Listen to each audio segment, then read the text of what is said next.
यस्य स्मरणमात्रेण जन्म संसार बंधनात् विमुच्यते। नमस्तस्मै विष्णवे प्रभ विष्णवे।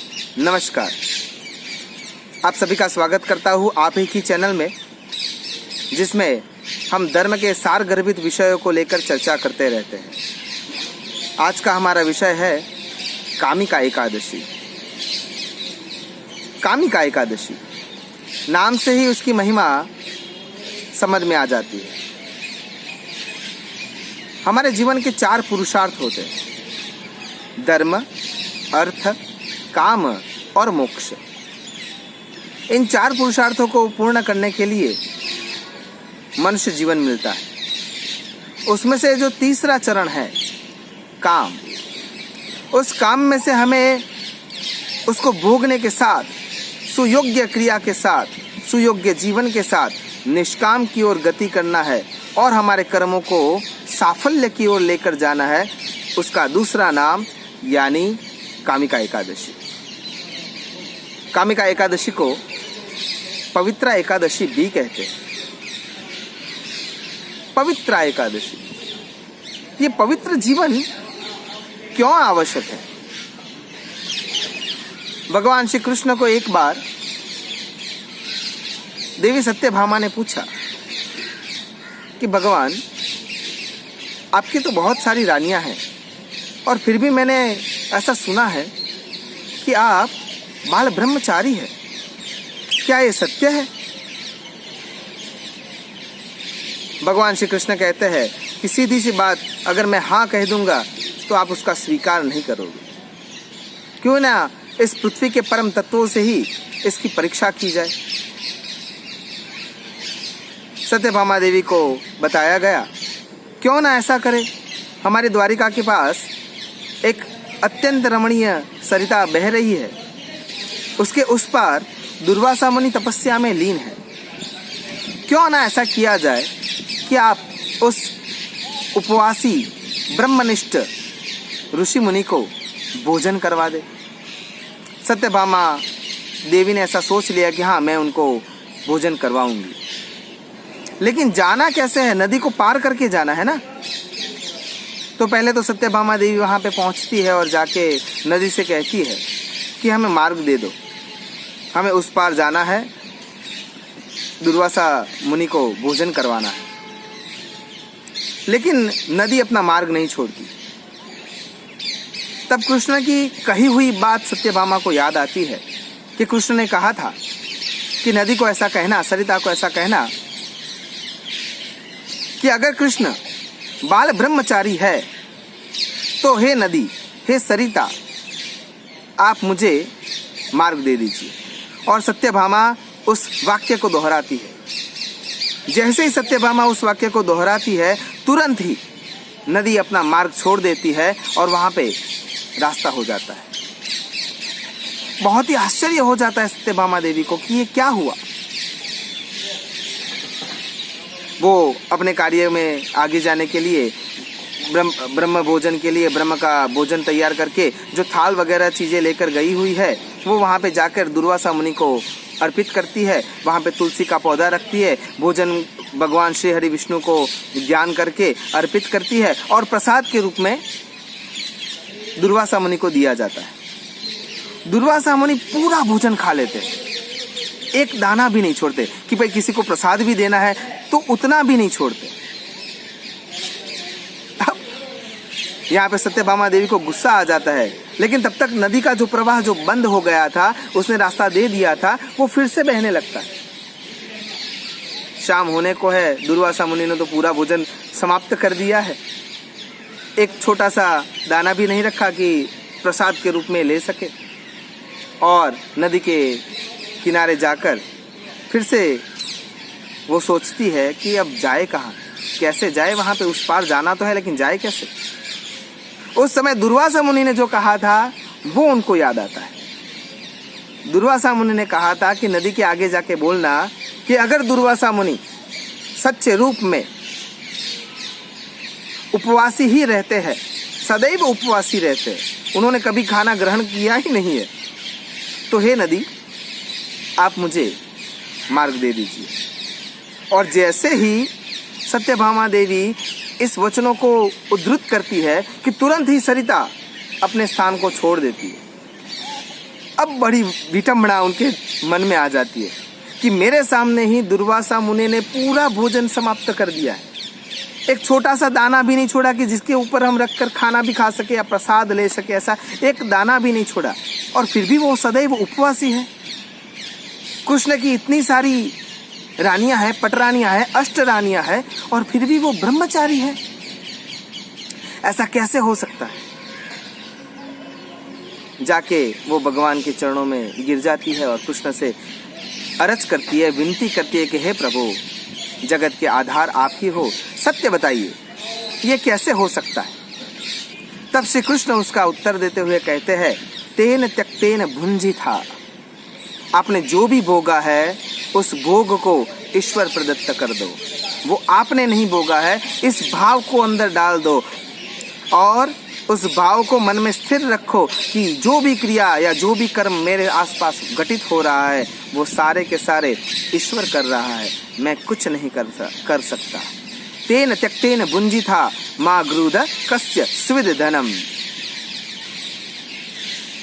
यानी कि काम में भी निष्काम बनने की जो भावना है, अगर वो हमारे अंदर दृढ़ हो जाती है तो हम पवित्र हो सकते हैं। और यह जो एकादशी है, उस एकादशी में तो उसका नाम ही पवित्र एकादशी है, यानी कि जो पवित्रता प्रदान करने वाली एकादशी है वे।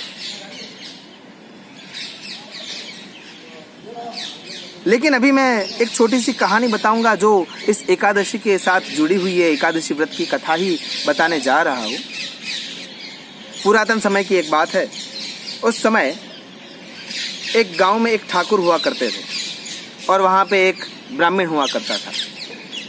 ब्राह्मण और ठाकुर एक दूसरे के पहले परम मित्र हुआ करते थे, लेकिन एक बार किसी बात पर उन दोनों के बीच में झगड़ा हो गया और जो वो मित्रता का भाव था वो शत्रुता में बदल गया। अब ब्राह्मण और उस ठाकुर के साथ अनबन चल रही है। दोनों एक दूसरे के विरुद्ध हो गए, दोनों के मत में अंतर आ गया है। अब मन में भी अंतर आ गया है। कुछ समय वो मतांतर चलता रहा। उसके बाद एक दिन दोनों के बीच में भारी बहस हो गई और झगड़ा हो गया। पता नहीं ठाकुर को क्यों इतना ज्यादा गुस्सा आ गया, उसने उस ब्राह्मण का वध कर दिया। अब उस ठाकुर को ब्रह्म हत्या का दोष लग गया है। ब्रह्म हत्या का दोष लगने के बाद वह ठाकुर समाज से निष्कासित हो गया। समाज ने उसको निष्कासित कर दिया, उसका त्याग कर दिया। ब्रह्म समाज उसके घर आना जाना बंद करके बैठ गए।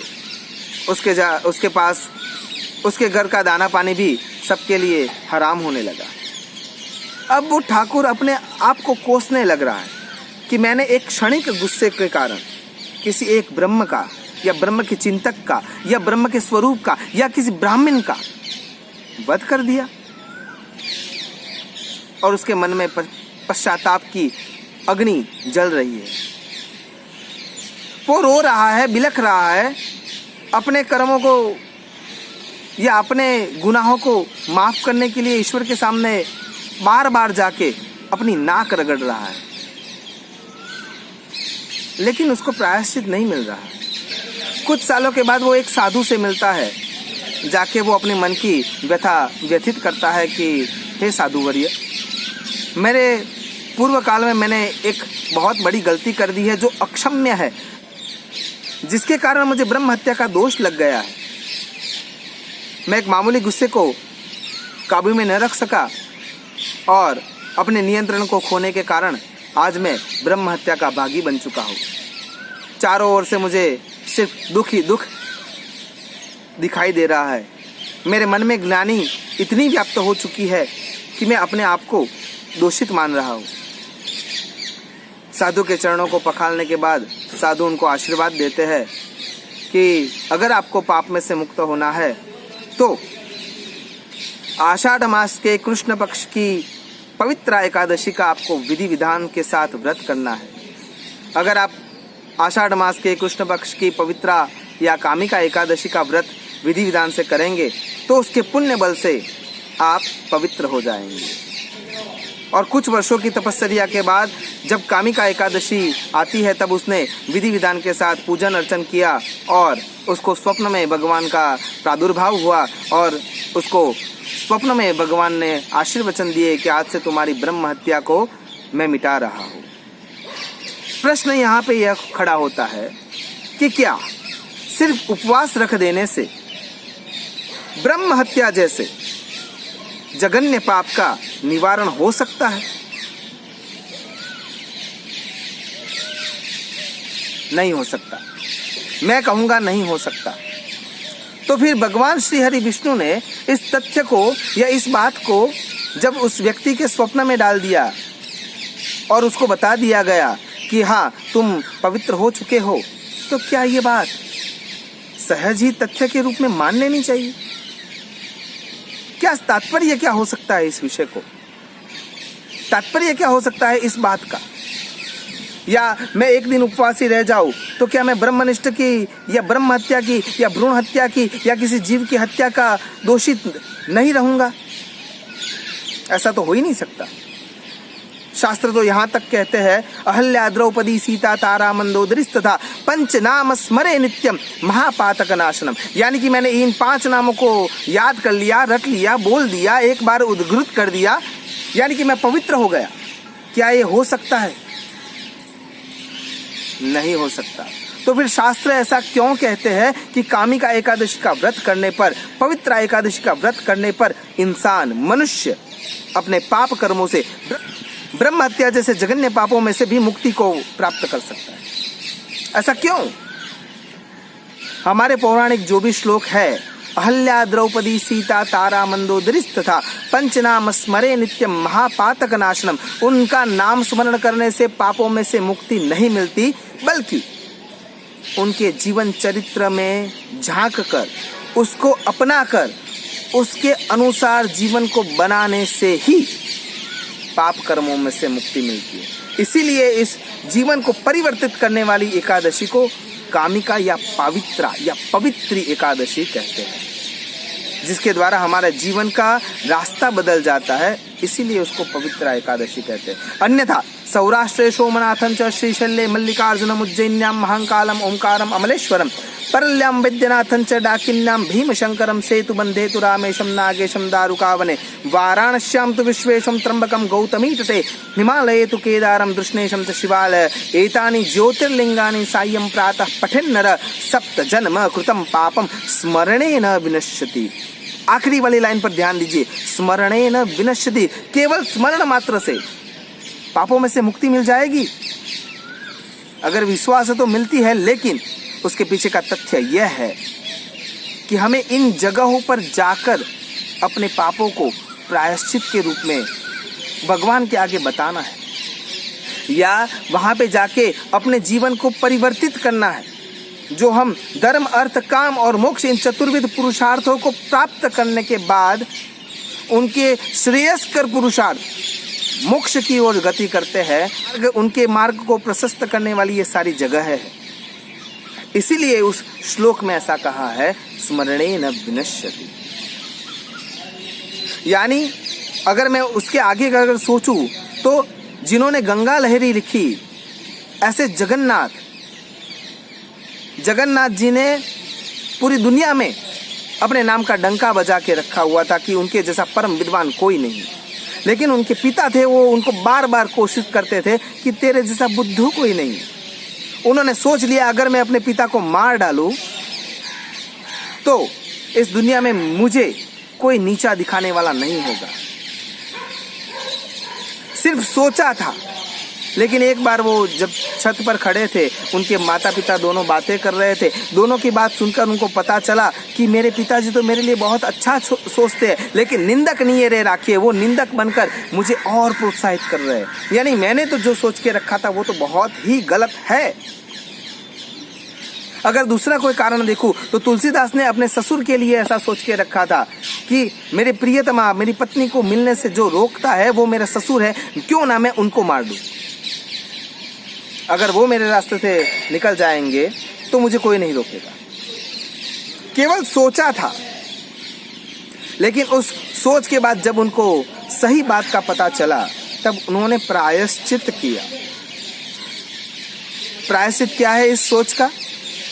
पीपल के तने में, यहाँ पे मैं वट वृक्ष के नीचे बैठा हूँ, बाजू में ही पीपल का वृक्ष है, उस तने में एक खोल बनाकर उसके अंदर अग्नि स्नान कर लेना, ये उसका प्रायश्चित धर्म के आधार पर बताया गया है। लेकिन सामने दुविधा भी है कि आत्महत्या भी सबसे बड़ा पाप है, इसलिए वो भी नहीं कर सकते। तो बीच का रास्ता क्या? वो था प्रायश्चित।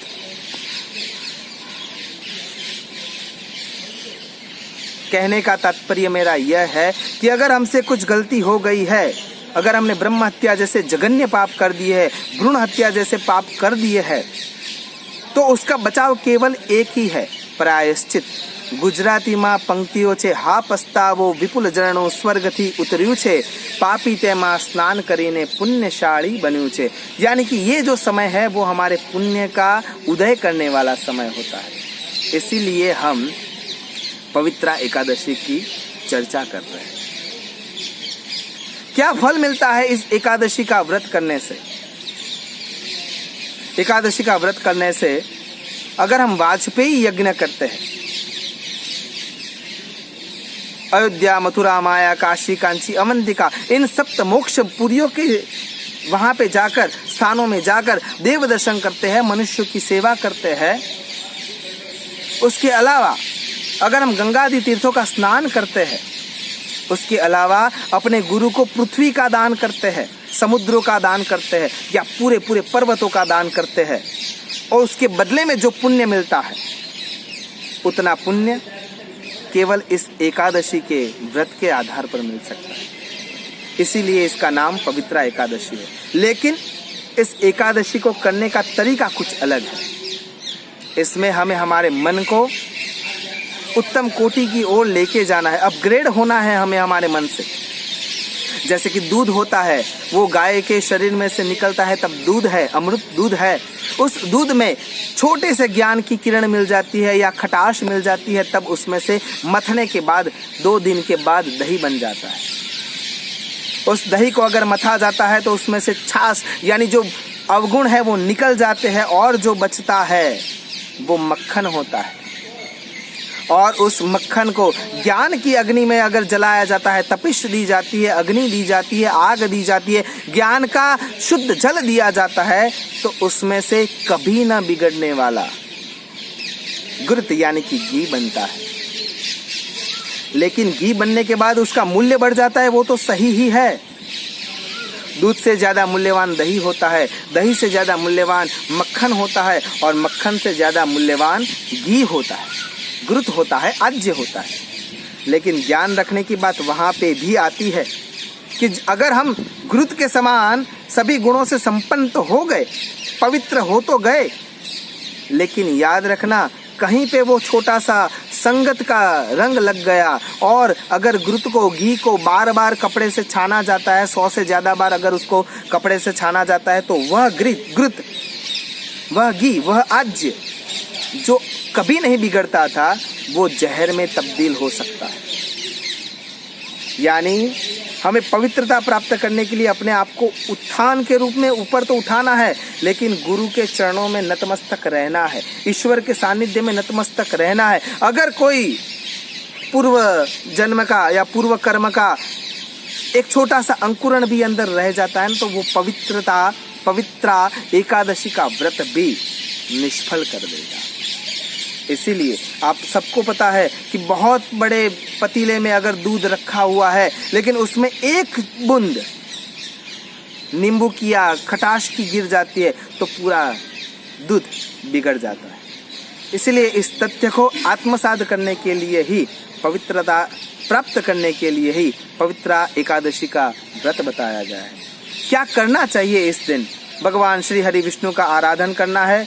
भगवान श्री हरि विष्णु के साकार या निराकार दोनों में से किसी भी रूप को सुबह स्नानादिक कर्म करवाते हुए उनके ऊपर अभ्यंग देना है। अभ्यंग यानी उपटन के साथ भगवान को स्नान करवाना। उत्तम चंदन के द्वारा, केसर के द्वारा भगवान के ऊपर अपने हाथों से हल्के हल्के, जैसे कि हम पीठी लगा रहे हैं और हमारे नाथ के साथ हमारा मांगलिक प्रसंग चल रहा है, उस भाव के साथ उनके साथ जुड़ जाना है और भगवान श्री हरि विष्णु के उस दोनों में से कोई किसी भी एक रूप को स्नानादि कर्म करवा के उन्ह शरणम मम श्री कृष्ण शरणम मम यस्य स्मरण मात्रेण जन्म संसार बंधनात् विमुच्यते नमस्तस्मै विष्णवे प्रभविष्णवे वनमाली गदी शांगी शंखी चक्री चनंदकी श्रीमन्नारायणो विष्णु वासुदेवो विरक्षतु। ऐसे उत्तम मंत्रों से भगवान श्री हरि विष्णु को तुलसी के दलों से आच्छादित करना है। साथ ही पंचामृत का भोग लगाकर भगवान श्री हरि विष्णु के सामने विष्णु सहस्त्र नाम का पाठ करना है। हो सके तो 11 या अगर आपके पास समय है तो 108 बार श्री हरि विष्णु को अपने ही नामों को सुनाकर तेरा तुझको अर्पण क्या लागे मेरा, इस तरह भगवान श्री हरि विष्णु को अर्पित करना चाहिए। ओम विश्वम विष्णुर्वशटकारो भूतभव्य भवत्प्रभु भूतकृत बुद्भुतभावो भूतात्मा भूतभावना भूतात्मा परमात्मा च मुक्तानां परमागतिः अव्ययः पुरुषश्चाक्षी क्षेत्रज्ञोक्षर एव च। ऐसे भगवान श्री हरि विष्णु के 1000 नामों से उनका आराधन करना है। रात्रि के समय यह एकादशी रात्रि के समय बहुत ही ज़्यादा फल देने वाली बन जाती है। रात्रि के समय हमें दीप दान करना है। इस रात्रि को दीप दान का बहुत ही ज़्यादा विशेष अतिशय महत्व है। आपको पता है कुबेर जी को कुबेर पद कैसे मिला? दीपदान से। इसीलिए अपने आसपास के कोई दिव्य मंदिर के पास जाकर दिए का दान करना है, जलते हुए दीपक को दान में देना है और हो सके तो घृत या तेल से उस दिए को प्रज्वलित करना है। उसमें भी अगर चमेली का तेल मिलता है तो वो बहुत ही उपयुक्त हो जाएगा। चमेली के तेल से दीपक को जलाकर हो सके तो 11, हो सके तो 108, हो सके तो सहस्र और हो सके तो घृत का भी दान उस शिवालय या विष्णु भगवान के मंदिर में या जगदम्बा के मंदिर में भी हम दान दे सकते हैं। उस रात्रि को जागरण करने का विशेष महत्व है। जागरण में भगवान श्री हरि विष्णु का ध्यान पूजन अर्चन विधि विधान सत्संग करना चाहिए, उनकी व्रत कथा को सुनना चाहिए और अपने पापों का पोकार करना चाहिए कि हाँ, मैंने अपने जीवन काल में इस ढंग से पाप किए हुए हैं और उसका निवारण करने के लिए स्मरण मात्रेण सिर्फ भगवान श्री हरि विष्णु का स्मरण करते रहना चाहिए।